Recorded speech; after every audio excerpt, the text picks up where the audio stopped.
you ever seen better weather for reading? Yeah, I don't think so. It's very cozy. January was indeed like at least 6 months long, and I was sick for most of it and mostly in bed, just recovering and watching the snow and reading some pretty great books. Were any of them 5 star? Yeah, at least one. I'll tell you about them.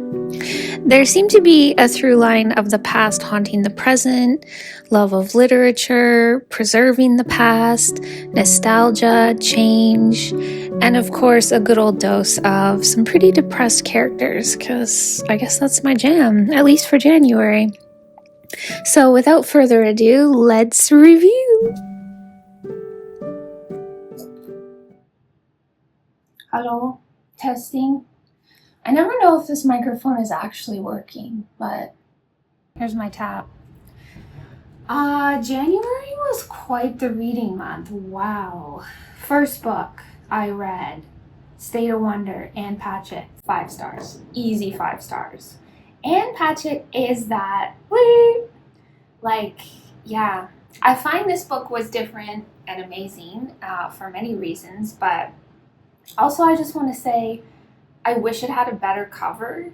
I could not find a good cover for this book. Like, they had a weird green one. I feel like now it would be like a glossy jungle leaf. Like, let me design the cover, okay, Anne? Because this is not doing it justice. This book, I would recommend to anyone. A lot of her books, I feel like, remind me of plays where the settings are very simple. It's a lot of internal thinking, behavior, emotions, dialogue. Like last year I read Commonwealth and also Run, and those were both really simple, like almost like plays. The settings were just, in a hospital room, in like a house, very simple settings, but incredibly rich stories. Loved them. This one is literally like Indiana Jones. It's the Brazilian rainforest. It's these pharmaceutical doctors, scientists. They're studying this tribe in the Amazon that remains fertile well into their 70s, and like the women have kids in their 70s. So for their kind of like evil pharmaceutical goal gain, they want to figure out how this is a thing and then like sell it in the fertility industry. Wow, the characters, the adventure. How this book is not a movie or like an Apple series, I do not know. Because yeah, I recommend it to everyone, man, woman, probably not child, but I love this book so much. And it was so nice to start the year with like a banger, So Anne is amazing. The second book I read was Under the Eye of the Big Bird. Wow, okay. I want to give this book 5 just because of how unique it is. Like, it was really, really well done and it really came together. I can't, because the first, I want to say like 30 to 70 pages, I didn't know what was happening. Like, it's one of those books where you just need to stick with it, and it really does come together in such a beautiful way, but you have to be okay with not knowing what's happening. I'm currently reading a book like that too, but yeah, incredible statements on AI and humanity and the future, and I loved it so much. I also read Winter in New York. It's, you know what it is. I wanted like a light, fluffy, fun read. This was a long book. And like, yeah, I don't know, 3, like, yeah, it was okay. It was okay. Next, I read The Quiet American by Graham Greene. Pretty good. Like, I love Graham Greene. I still think The Comedians is like the best 5 out of 5 that he's written. I didn't love this book as much. So, yeah, I want to say like 3.5 out of 5. It was very interesting. Again, I feel like everything I know about history I know from reading fiction. So, this was interesting. I liked the scenes about being high on opium and, like, it was very much a Graham Greene vibe. It just didn't really like hold my attention as much as some of the others. If this month had any kind of theme, It might have been among like AI futuristic crazy ones. Short books. Look how short this book is. I read a few like this. People didn't like this book. They were very mad about it. I think I'm going to do a deep dive on like edgelord genre books because there's so much more to say about this. But yeah, I did not hate this book. I think it's worth a read if you're, I don't know, it's not for everyone. It's like a girl in her 20s in the New York art scene struggling. So that's enough said on that, you know? It's almost like a journal entry. The author is an essayist, and it did read like a bunch of essays. Um, but yeah, I didn't think it was empty or vacuous like a lot of people hated on it for. What would I give it? 3.5 out of 5? It was such a quick read, like it wasn't a waste of my time. So yeah, do I recommend it? Maybe. Moving on, Edith Wharton, The Mother's Recompense. Damn, how have I never read Edith Wharton before now? Like, I remember in my, like, growing up, in my parents' bookshelf, they had The Age of Innocence. It was like a blue cloth book cover, and I never read it, but I remember looking at it. Cool story. Yeah, this book was awesome. For coming out in the 1920s, the plot was straight fire. Like, excuse me? Basically, she hates her husband, so she leaves him and her young daughter, and then they cut her off from seeing her daughter. So she lives on the French Riviera for 20 years, just living her life. She finally finds love with this like younger guy named Chris, but we find out he's kind of like an old-timey F boy. He ghosts her. Her ex-husband and her mother-in-law die, and then her daughter's like, hey, come back to New York, let's live on Fifth Avenue and have a nice life. She does. And then her daughter ends up falling in love and being engaged to Chris, the F-boy. So quite a spicy plot. The writing was amazing. I'm going to read a bunch more of her stuff.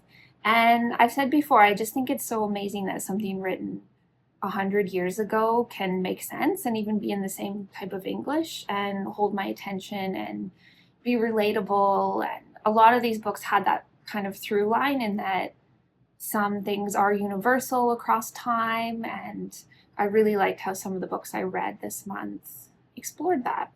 Like Under the Eye of the Big Bird, also like What We Can Know. Wow. I should probably just give this book a 5.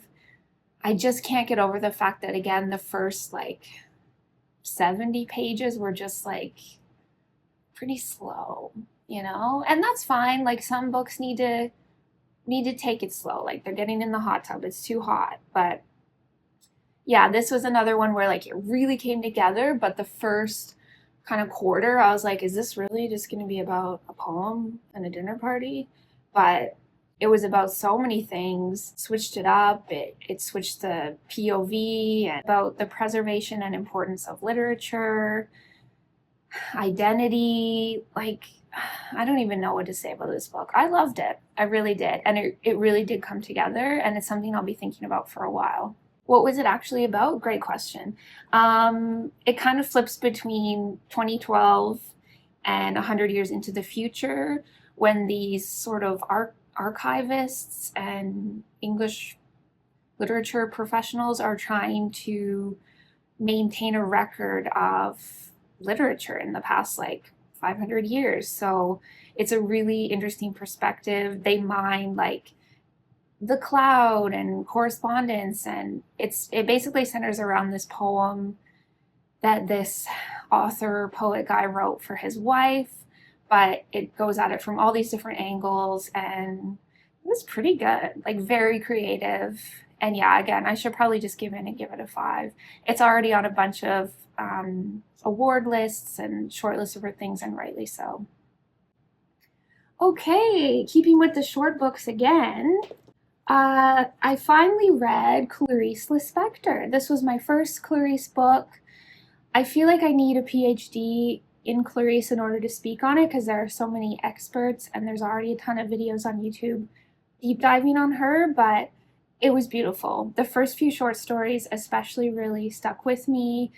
Great exploration and intelligence and timeless description of like the inner life of a woman and the struggles, and very honest. I love the story about the woman's indecision on the flowers, and yeah, it was really good. The infamous egg story, like it's out there a little bit. It's not the easiest read. It gets a little zany, but what a gift, what a treasure, what a voice. And I will read more of her for sure. What else did I read? Eurotrash. Damn, this book came out of nowhere. I had like really no hope for this book. I was like, I don't know, I just like the title and all. I've been reading a ton of books that have been translated and a lot of like Euro books, and I love the Horgum Morgum names of places I'll never pronounce or understand. But this month was just pretty bleak and depressing, so I wanted to read books like that, and this book delivered. Again, I would rate it very close to a 5, other than the first bit was like a little all over the place and like quite, I don't know, dark. Small trigger warning on this. In the beginning, they do mention like abuse. It does not go into detail on it like SVU. In the criminal but it justice does system, speak of it, like just briefly in passing. This book, the relationship between the eccentric, drunk, ill mother and the troubled son, the backstory, the history, the burden of carrying, like having relatives that were literal Nazis, the setting, the bleakness. I love this book. I can't recommend it enough. Not the easiest read, but it just, that the relationship carried it. Again, I could see it as a movie. Yeah, just beautiful. The author uses his actual name and references his first breakout book, Fazerland, that is not available in English yet, but beautiful writing, similar to like a bit of a downer vibe like this, but I don't know why we have less of a hard time reading about it when it's like a male character, Holden Caulfield-esque, but that's a story for another day. Another short book I read that I absolutely loved, Andromeda. Wow, look how beautiful this book is, by the way. It has a little constellation on the back. Super short, but so dense, so rich. Also had no idea halfway through it completely flips the narrative and starts the POV from Gunner's character. Yeah, this book again, pretty close to a 5, at least for the genre it's in. Publishing house, love of literature, friendships, isolation, connections, non-romantic connections, confusing societal things, like what's not to love. Highly recommend. It was a beautiful book.